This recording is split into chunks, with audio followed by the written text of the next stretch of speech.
This is a story here about Madoff's ex-controller that I want to talk about. We just covered IPOs a little bit.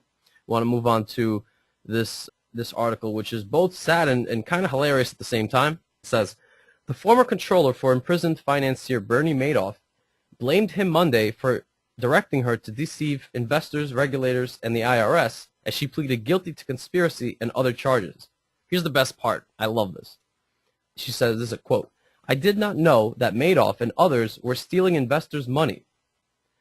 For that, I feel terribly sorry." She said that she wanted investors and the public to know that she's cooperating fully. And besides conspiracy, she pleaded guilty to falsifying books and records and making false filings with the SEC. And this woman was named controller in late 1998. She said Madoff and others within months were directing her to put false entries in the company's books to make it appear profitable trades were being made and that losses were not incurred. She said she also prepared reports for the SEC and annual reports that falsely represented what was happening in Madoff's business.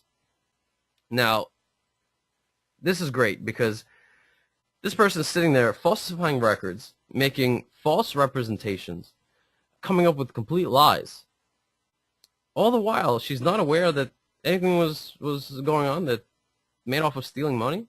Are you serious?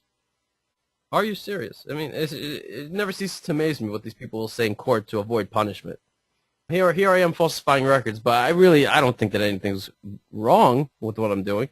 And everything seems on the up and up, so why worry, right? It says she participated in the fraud from 1999 through December 2008, which evidently was not enough time to piece this together, and assisted in foiling the SEC and the IRS when they attempted to conduct audits. On one hand, I have to kind of admire her, but on the other hand, you can't tell me that you didn't know something was going on. In court papers filed Monday, the SEC said that she helped shield Madoff's operation from the scrutiny of auditors and regulators by falsifying the company's internal books and records and periodic financial statements. So these guys did it all. It's quite astonishing, the audacity, the sheer audacity of these people. The SEC said that she was paid more than $450,000 annually by 2008 and had two accounts with her husband at Madoff's firm that were supposedly worth more than $3 million when the fraud came to light. That last part, I don't know how to interpret that. On one hand, if you have $3 million with Madoff, it's difficult for me to think that, well, you know, you knew the fraud was going on, yet you kept your money in there anyway. Okay. I can see how they can make that claim. However, just picture this woman sitting there with her $3 million with Madoff, sitting there falsifying financial statements. Now, just think about that. You're sitting there lying to auditors, to regulators, to everybody. And you don't know that your money is at risk. You still keep $3 million in there. I don't know if that's so she could plead insanity later on or what it is, but it never ceases to amaze me.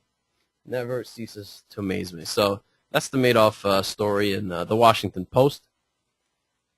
There's another story in Bloomberg Businessweek where the same ridiculous claims are made that this person didn't know what was going on, as usual. This article also mentioned that she faces forfeiture of $97.3 billion. When I read this, I fell out of my chair. $97.3 billion? This person was the richest person on the planet? So I knew that had to be a typo because I couldn't believe it. I almost got a heart attack.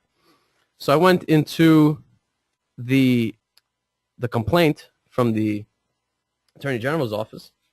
I know, I'm a fun guy. This is how I spend my holidays. I'm the life of every party, you know. So surely enough, here in the documents, it does mention. It says the defendant furthermore admits the forfeiture and allegations with respect to counts 1 and 2, so on and so forth, and including but not limited to a sum of money equal to $97.3 billion, representing the amount of proceeds obtained as a result of the offenses charged in counts 1 and 2.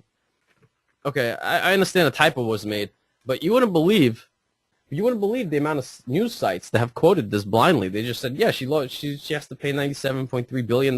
What's the problem? The question is, does anybody read this stuff besides me?